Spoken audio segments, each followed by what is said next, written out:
네, 오늘은 사무엘상서 10장, 11장을 읽겠습니다. 사무엘이 이제 사울이라고 하는 젊은이를 만나게 되고 그에게 이제 기름을 붓게 됩니다. 사무엘상서 10장입니다. 이에 사무엘이 기름병을 가져다가 사울의 머리에 붓고 입맞춤에 이르되 여호와께서 내게 기름을 부으사 그의 기업의 지도자로 삼지 아니하셨느냐. 내가 오늘 나를 떠나가라 가다가 베냐민 경계 셀사에 있는 라헬의 묘실 곁에서 두 사람을 만나리니 그들이 내게 이르기를 내가 찾으러 갔던 암나기를 찾은지라. 내 아버지가 암나기들의 염려는 놓았으나 너희로 말미암아 걱정하여 이르되 내 아들을 위하여 어찌하리요 하더라 할 것이요. 이게 사무엘이 사울에게 어 이제 기름을 붓고요. 그리고 나서 이제 암나기에 대한 것까지 얘기를 해주죠. 내가 거기서 더 나아가 다볼 상수리 나무에 이르면 거기서 하나님을 배우려고 베들로 올라가는 세 사람을 만나리니 한 사람은 염소 새끼 셋을 이끌고 한 사람은 떡 세 덩이를 가졌고 한 사람은 포도주 한 가죽 부대를 가진 자라. 그들이 내게 무난하고 떡 두 덩이를 주겠고 너는 그의 손에서 받으리라. 그 후에 내가 하나님의 산에 이르리니 그곳에는 블레셋 사람들의 영문이 있느니라. 내가 그리로 가서 그 성읍으로 들어갈 때 선지자의 무리가 산당에서부터 비파, 소고와 저와 수금을 앞세우고 예언하며 내려오는 것을 만날 것이요. 내게는 여호와 영이 크게 임하리니 너도 그들과 함께 예언을 하고 변하는 새 사람이 되리라. 지금 이 부분 같은 경우는 그죠? 사무엘이 사울에게 이미 미리 예언을 통해서 네가 이래 이래 될 것이다라는 것을 말해주는 거죠. 근데 그거 자체가 예언한다라고 하면 보통 이제 선지자 뭐 이런 사람들이 예언을 하잖아요. 이제 그렇게 통해서 그게 징조가 된다라는 거예요. 그러면 하나님께서 너에게 기름을 붓고 왕을 세운다라는 의미를 덧붙여주는 신빙성 있는 하나님의 예언이다라는 것을 말해주는 겁니다. 이 징조가 내게 임하거든 너는 키를 따라 행하라. 하나님이 너와 함께 하시느니라. 너는 나보다 앞서 길갈로 내려가라. 내가 내게로 내려가서는 가서 번제와 화목제를 드리니 내가 내게 가서 내가 행할 것을 가르칠 때까지 7일 동안 기다리라. 그가 사무엘에게서 떠나려고 몸을 돌이킬 때에 하나님이 새 마음을 주셨고 그날 그 징조도 다 응하리라. 그래서 이 사무엘과 사울의 만남은 짧은 만남이지만 하나님의 일을 그대로 다 한 번에 해결하는 그런 일을 보게 되는 거죠. 그들이 산에 이르를 때에 선지자의 무리가 그를 영접하고 하나님의 영이 사울에게 크게 임함으로 그가 그들 중에서도 예언하니 그 전에 사울을 알던 모르는 사람들이 사울이 선지자들과 함께 예언함을 보고 서로 이르되 기스의 아들에게 무슨 일이 일어났느냐 사울도 선지자 중에 있느냐 하고 그곳에 어떤 사람은 말하여 이르되 그들의 아버지가 누구냐 한지라 그러므로 속담이 되어 이르되 사울도 선지자 중에 하나 중에 있느니라 하더라. 이게 하나님의 영이 임한 그 선지자 뭐 이런 표현이 아마 이들에게는 좀 특별했던 걸로 보여지는 것 같습니다. 뭐 어떻게 예언을 했는지에 대해서는 자세히 알 수는 없지만 아마 그들이 보고 기존의 선지자들이 예언하는 패턴을 그대로 사울이 따라 하는 모습을 보고 그렇게 얘기한 것 같죠. 사울이 예언하기를 마치고 산당으로 가니라. 사울의 수부가 사울과 그의 사환에게 이르되 너희가 갔더냐 사울이 이르되 암나기를 찾다가 찾지 못함으로 사무엘에게 갔었나이다 하니 사울의 숙부가 이르되 청하노니 사무엘이 너에게 이런 말을 내게 말하라 하니라 사울이 그의 숙부에게 말하되 그가 암나기를 찾았다고 우리에게 분명히 말하더이다 하고 사무엘이 말하던 나라의 일은 말하지 아니하니라. 사무엘이 백성을 미스바를 불러 여호와 앞에 모으고 이제 사무엘은 이제 모든 사랑 앞에서 인간 왕을 세울 준비를 하고 있습니다. 그리고 미스바라라는 곳, 기존에 이제 사무엘이 이곳에서 모여서 블레스를 한번 물려쳤던 곳이기도 하죠. 이스라엘 자손에게 이르되 이스라엘 하나님 여호와께서 이와 같이 말씀하시기를 내가 이스라엘을 애굽에서 인도하여 내고 너희를 애굽인의 손과 너희를 압제하는 모든 나라의 손에서 건져내었느니라 하셨거늘 너희는 너희를 모든 재난과 고통 중에서 친히 구원하여 내신 너희의 하나님을 오늘 부리고 이르기를 우리 위에 왕을 세우라 하는도다.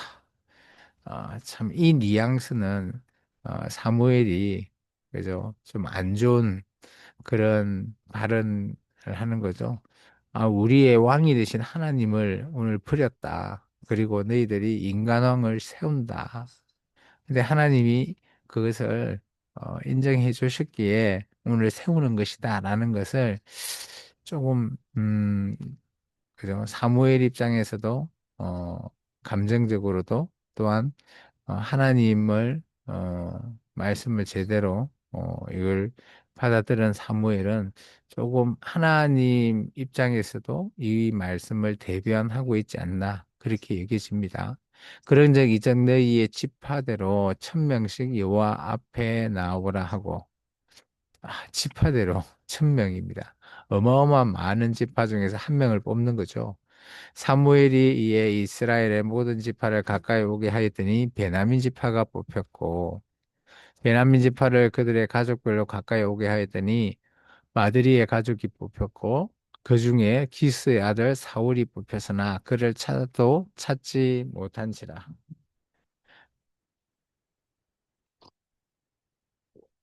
그러므로 그들이 또 여호와께 묻되 그 사람이 여기 왔나이까 여호와께서 대답하시되 그가 진보다리들 사이에 숨었느니라 하셨더라. 근데 사람이 많으니까 사무엘 입장에서는 왔는지 안 왔는지 사울이 알 수는 없죠. 그래서 하나님께 물어봤는데 진보다리 사이에 숨었다. 아니 보통 사람보다 머리 하나 위에 있는 어마어마한 키 큰 사람인데 진보다리 사이에 숨었다고 그게 안 보일까요? 그들이 달려가서 거기서 그를 데려오매 그가 백성 중에 서니 다른 사람보다 어깨 이만큼 컸더라. 사무엘이 모든 백성에게 이르되 너희는 여호와께서 택하신 자를 보느냐 모든 백성 중에 짝할 리가 없느니라 하니 모든 백성이 왕의 만세를 외쳐 부르니라. 참 이들 하나님의 백성이 이제 사울을 왕으로 세웠다라는 결정이 일어나자마자 그들이 만세를 외쳤다. 그러면 이들은 눈에 보이는 인간의 왕을 간절히 원한 거죠. 그렇다면 반대로 그들의 눈에 보이지 않았던 하나님을 왕으로 생각을 했을까? 참 의문이 드는 거죠. 사무엘이 나라의 제도를 백성에게 말하고 책에 기록하여 여호와 앞에 두고 모든 백성을 각기 집으로 보내매 사울도 기브와 자기 집으로 갈 때에 마음이 하나님께 감동된 유력한 자들과 함께 갔느니라. 참 보면 왕으로 세웠으면 이제 같이 모여서 왕궁을 세워야 되는데 이제 왕으로 세웠다라고 그들이 만세까지 부르고 책에도 기록하고 그리고 각자의 집으로 자기 집으로 돌아갔다라는 겁니다. 사울도 기브아의 집으로 돌아가고 또 보니까 열심히 밭을 갈고 있는 사울의 모습을 조금 이따 보게 됩니다. 어떤 불량배는 이르되 이 사람이 어떻게 우리를 구원하겠냐 하고 멸시하며 예물을 바치지 아니하였으나 그는 잠잠하였더라. 여기 어떤 불량배 되어 있는데요. 이게 말이 뭐 우리가 말하는 조폭 이런 사람들이 아니라 이 당시에 이게 베냐민 지파다 보니까 아마 에브라임이나 이런 지파 조금 권력이 있는 그런 지파에서 어, 어찌 이 사울이 왕으로서 우리를 저 구원을 할 수 있는 이게 뭐 적들을 물리칠 수 있는 힘이 있냐라는 그런 시비조로 시비를 거는 거죠. 근데 사울은 그걸 알면서도 잠잠할 수밖에 없는 그죠 힘이 없죠. 그리고 베냐민 지파 특히 기브아 출신의 이들은 나중에 우리가 기존의 사사 시대 때 그죠 에피소드 중에 두 번째 에피소드 있잖아요. 기브와 불량배가 그 이스라엘 민족과 대적하다가 거의 다 죽을 뻔했던 그런 사건이다 보니까 어떻게 말도 할 수 없고 그냥 잠잠할 수밖에 없으면서 자기 집으로 돌아온 사울의 모습을 볼 수 있습니다. 계속해서 사무엘상서 11장입니다. 암몬 사람 나하스가 올라와서 길랏 야베스의 맛을 진침해 야베스의 모든 사람들이 나하스에게 이르되 우리와 언약하자. 그리하면 우리가 너를 섬기리라 하니 암몬 사람 나하스가 그들에게 이르되 내가 너희의 오른 눈을 다 빼내야 너희와 언약하리라. 내가 온 이스라엘을 이같이 모욕하리라. 아마 이 당시에는 암몬이 꽤 조금 힘이 있었던 것 같아요. 그래서 길앗 야베스 사람들이 오늘 이들에게 아예 그죠. 요즘 같으면 뭐 여기 언약이라는 것이 이제 동맹을 말하는 거죠. 그죠. 동맹을 통해서 우리가 조공을 바치면서 섬길게라고 먼저 얘기했지만 암몬 사람은 그죠. 조금 그럴 생각이 없는 것 같습니다. 야베스 장로들이 그에게 이르되 우리에게 이래 동안 말미를 주어 우리가 이스라엘 온 지역에 전령들을 보내게 하라. 만일 우리를 구원할 자가 없으면 내게 나아가리라 하니라. 이에 전령들이 사울이 사는 기브아에 이르러 이 말을 백성에게 전하매 모든 백성이 소리 높여 울더니 마침 사울이 밭에서 소를 몰고 오다가 이르되 백성이 무슨 일로 우느냐 하니 그들이 야베스 사람의 말을 전하니라. 보면 사울도 기브아에 서서 밭을 몰고 있었다. 그런 표현을 하고 있죠. 이게 일상을 왕이지만 뭐 특별히 바뀌지 않고 자기가 하던 그 일을 하고 있었던 거죠. 사울이 이 말을 들을 때 하나님의 영이에게 크게 감동됨에 그의 노가 크게 일어나 한겨리의 소를 잡아 각을 뜨고 요 한겨리의 소면 소 두 마리입니다.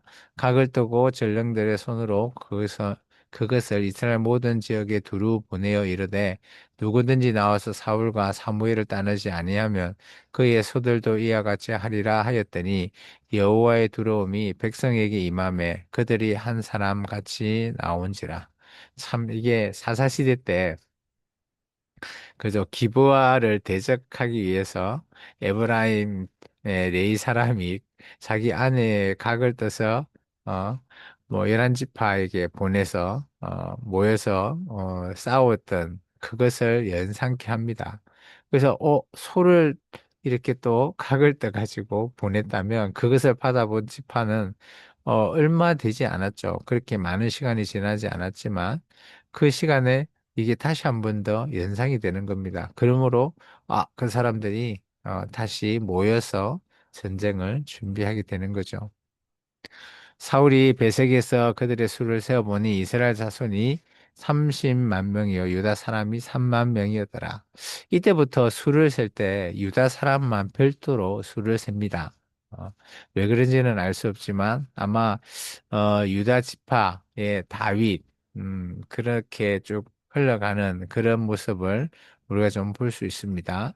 무리가 와 있는 전령들에게 이르되 너희는 길앗 야베스 사람에게 이같이 이르기를 내일 해가 더울 때에 너희가 구원을 받으리라 하라. 전령들이 돌아가서 야베스 사람들에게 전하매 그들이 기뻐하니라. 야베스 사람들이 이에 이르되 우리가 내일 너희에게 나아가리니 너희 생각에 좋을 대로 우리에게 다 행하리라 하니라. 이튿날 사울이 백성을 3대로 나누고 새벽에 적진 한가운데 들어가서 날이 더울 때까지 암몬 사람을 치매 남은 자가 다 흩어져서 둘도 함께 한 자가 없었더라. 이게 사울이 택한 전쟁의 이런 그 방법은 그새 부대를 이렇게 나눠 가지고 기습이죠. 기습 공격을 해서 암몬 사람을 쳐서 이기게 하였습니다. 이를 통해서 야베스 사람은 사울의 첫 왕으로서의 어떻게 보면 실적이죠. 공적을 세우고 그게 야베스 사람들의 구원을 이루게 한 겁니다. 그래서 야베스 사람들 입장에서는 사울이 어마어마하게 감사한 거죠. 그래서 은혜를 입은 거죠. 그러다 보니까 나중에 사울이 죽고 난 이후에 목이 잘려서 이렇게 죽고 났을 때 그 시체를 가지고 온 사람들이 또한 야베스 사람들입니다. 백성이 사무엘에게 이르되 사울이 어찌 우리를 다스리겠느냐 한 자가 누구이니까 그들을 끌어내서서 우리가 죽이겠나이다. 아마 이 얘기가 사울 어, 에게만 이게 들린 게 아니라 주위에 있는 사람한테 다 이게 이 소리가 빈정상한 소리가 다 들렸던 것 같아요. 그런 게 이제는 역전된 거죠. 끌어내서 죽이겠다. 근데 이때 사울이 이렇게 얘기합니다. 사울이 이르되 이날에는 사람을 죽이지 못하리니 여호와께서 오늘 이스라엘 중에 구원을 베푸셨음이니라. 사무엘이 백성에게 이르되 오라 우리가 길갈로 가서 나라를 새롭게 하자. 모든 백성이 길갈로 가서 거기서 여호와 앞에서 사울을 왕으로 삼고 길갈에서 여호와 앞에 한목제를 드리고 사울과 이스라엘 모든 사람이 거기서 크게 기뻐하니라. 참, 사울이, 참, 이때까지만 해도 참 좋은 사람 같아요. 그리고 자기의 공보다는, 그죠? 다른 사람들을 배려하고 이해하는 그런 모습도 좀 보이죠. 그리고 때마침 이제 사무엘이 한마디 하죠. 길갈에서 나라를 새롭게 세운다. 이게 이스라엘의 첫 나라는 길갈이 된다. 근데 이 길갈은 참 의미가 있는 것입니다. 이스라엘 민족이 가나안 땅에 처음 서쪽에 진입했을 때 그들의 베이스 캠프로 삼았던 곳이 바로 길갈이죠. 그러다 보니까 길갈에서 나라를 세우고 오늘 그곳에서 가장 먼저 사무엘이 그죠? 하나님 앞에 제사를 통해서 오늘 나아가는 곳이었습니다. 참 이제 여기에 보면 사울이 이제 기존에도 왕으로 제비를 뽑아서 택했지만 각 지파들이 인정하지 못한 거죠. 근데 오늘 이 암몬과의 전투로 말미암아 오늘 이제 사울을 공식적인 왕으로 인정하고 이제 함께 나아가는 그런 모습을 볼 수 있습니다. 초창기 사울의 왕의 모습은 참 듬직하고 남을 배려하는 그런 모습을 우리가 눈여겨볼 수 있습니다. 우리가 사무엘 상스를 통해서 이제 사울 왕과 다윗 왕의 스토리를 계속해서 보게 될 텐데요. 사울 왕 자체도 하나님께서 택하신 사람이고 사울 왕의 초창기도 참 늠름하고 하나님 앞에 배려를 하는 그리고 많은 사람 앞에 인정받는 그런 사람으로서 왕이 이제 초창기에 시작이 됩니다. 이런 사울 왕이 나중에 하반기에 그죠. 좀 안 좋은 모습으로 퇴락하고 뭐 이렇게 변질되어 가는 모습 너무 안타깝습니다. 이에 반해서 다윗은 그런 상황이 뭐 아찔한 상황도 있었지만 그래도 끝까지 한결같은 모습을 하나님 앞에 보이는 다윗 그것이 이제 사울과 다윗의 크게 보면 차이라고 볼 수 있습니다. 우리도 하나님 앞에서는 그 시작은 통일합니다. 우리의 그 시작이 하나님 앞에 뭐 잘난 것 하나도 없지만 그래도 하나님에게 쓰임을 받았을 때 우리가 한결 같을 것이냐 아니면 또 쓰임을 받고 우리가 변질될 것이냐 이런 모습들로 우리가 잘 좀 생각해서 우리의 신앙이 어떻게 또 하나님 앞에 나아갈 수 있는 신앙으로 인으로서 나아갈 수 있는지를 또 생각해 보는 의미 있는 하루가 되었으면 좋겠습니다. 기도하겠습니다.